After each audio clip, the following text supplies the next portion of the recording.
Voyons maintenant un exemple de sujet de la troisième épreuve. 最後に第3問のテーマの例を見ていきましょう。 Lisez-le bien pour identifier le thème. テーマを見つけるためにはテキストを十分に読んでください。 Sujet B1. ChatGPT. Ami ou ennemi, la nouvelle création d'OpenAI, spécialisée dans l'intelligence artificielle, ouvre un large champ de possibilités. Passer le bac de français à sa place, écrire une histoire pour enfants ou une recette de cuisine, souhaiter ses vœux, trouver des idées de cadeaux originaux, Stéphane Bonvalet, professeur en handicapologie à Lyon, a trouvé des similitudes entre plusieurs copies d'étudiants, lesquels ont reconnu avoir eu recours à l'IA pour faire leurs devoirs. Certaines écoles ont ainsi interdit son utilisation aux États-Unis, en pointant du doigt ses effets néfastes sur l'apprentissage. Que pensez-vous de ChatGPT? Source BFM TV.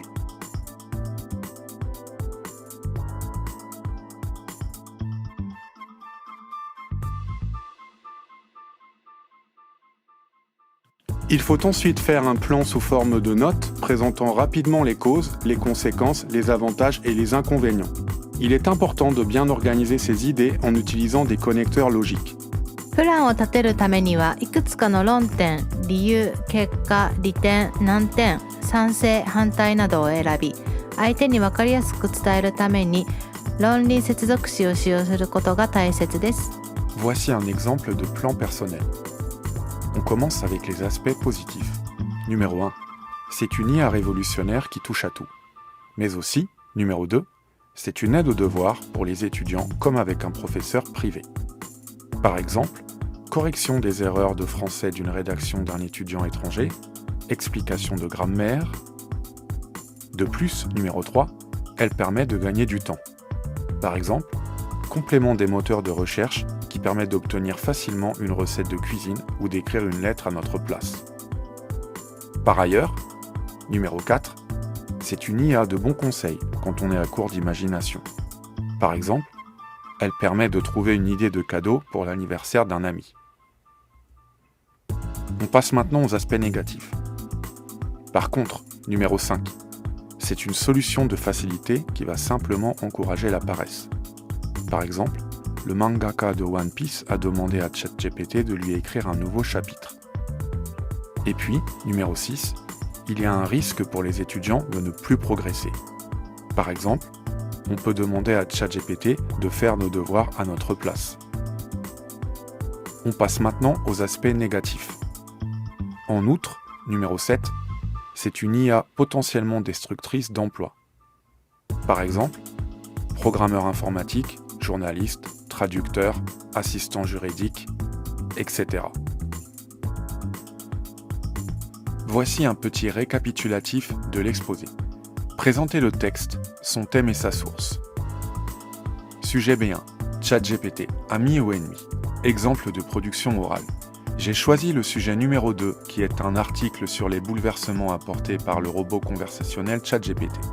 Il a été publié sur le site internet de BFM TV.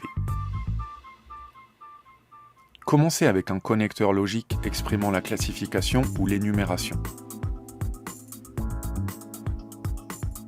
Pour commencer, ChatGPT est une intelligence artificielle révolutionnaire qui touche à tout. Elle présente donc beaucoup d'avantages. Voici la liste des connecteurs exprimant la classification et l'énumération. En général, donnez un avantage plus une explication plus un exemple. Utilisez un connecteur pour exprimer la justification et un autre pour illustrer un exemple. Cette IA peut servir de professeur privé pour aider les étudiants à faire leurs devoirs et à recevoir des explications parce que ce n'est pas toujours facile d'étudier tout seul. Par exemple, un apprenant de français pourrait lui demander de corriger les erreurs de sa rédaction ou bien alors de lui expliquer un point de grammaire mal compris. Voici la liste des connecteurs exprimant la justification et l'illustration. Utilisez un connecteur servant à ajouter un argument. De plus, je crois que cette dernière permet de gagner beaucoup de temps parce qu'il est parfois très long de faire des recherches sur Internet. C'est ainsi que le youtubeur Hugo Décrypte a pu trouver le nom d'une notion au cinéma qu'il n'arrivait pas à chercher sur Google. Et quand on parle de temps gagné, elle permet aussi d'écrire une lettre à notre place en quelques secondes seulement. Voici la liste des connecteurs exprimant l'addition. Continuez avec un autre connecteur servant à ajouter un argument. Par ailleurs, elle est aussi de bons conseils quand on a besoin d'un renseignement. Prenons le cas de l'anniversaire d'un ami où elle va être capable de nous donner des idées de cadeaux pertinentes ou alors de proposer un restaurant ou une sortie adaptée à la situation. Introduire un point négatif avec un connecteur d'opposition. Par contre, il y a tout de même quelques inconvénients à la chose, comme notamment celui de céder à la paresse.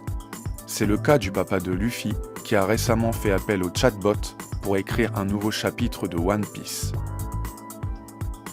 Voici la liste des connecteurs exprimant l'opposition.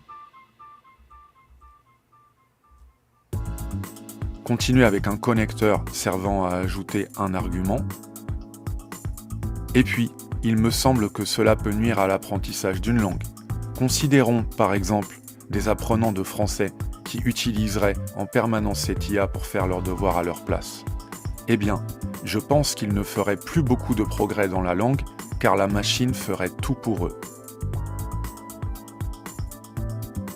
Continuez avec un connecteur servant à ajouter un argument.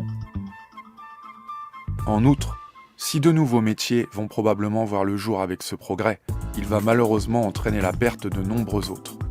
Je ne suis pas sûr que certains emplois tels que programmeurs, traducteurs, voire assistants juridiques y survivront.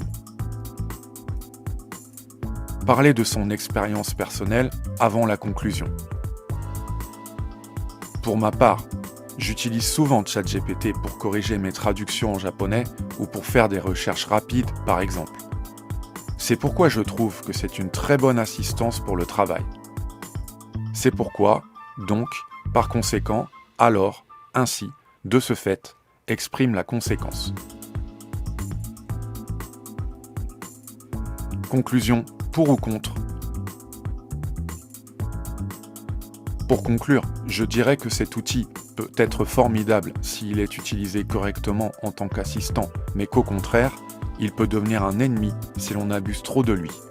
Bref, trop de ChatGPT tue ChatGPT. En résumé, en conclusion, finalement, pour finir, bref, exprime la conclusion.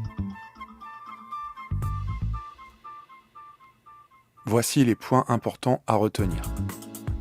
Le professeur va ensuite poser une ou deux questions supplémentaires sur le sujet. Comme l'examen ne dure que 7 minutes environ, essayez de ne trouver qu'entre 5 et 8 idées. Expliquez vos idées à l'oral et non à l'écrit, car vous n'aurez pas le temps. Écrivez vos idées sous forme de notes. Vous pouvez jeter un œil de temps en temps à votre plan. Il faut faire aussi attention à la conjugaison, aux prépositions, aux articles et à la construction des phrases. Il faut toujours utiliser un vocabulaire en lien avec le thème et, si possible, éviter les répétitions de mots. Voilà les amis, j'espère que ces conseils vous seront utiles le jour J. Vous pouvez bien sûr écouter notre vingtaine de podcasts bilingues pour exercer efficacement votre oreille en français. L'Institut organise même des stages de préparation au DELF A2, B1 et B2 sur 5 dimanches pour mettre le maximum de chances de son côté. フランス語の表現力をもっと鍛えてデルフ試験の準備をしたい方は私たちのポッドキャストの他のエピソードもぜひ聞いてみてください。もちろん横浜日仏学院で5回の日曜日に開催されるデルフ対策集中講座に参加すればしっかりと準備することができます。Bonne chance à tout le monde pour les examens et à très bientôt. 皆さん頑張ってください。バイバイ。Que la force soit avec vous.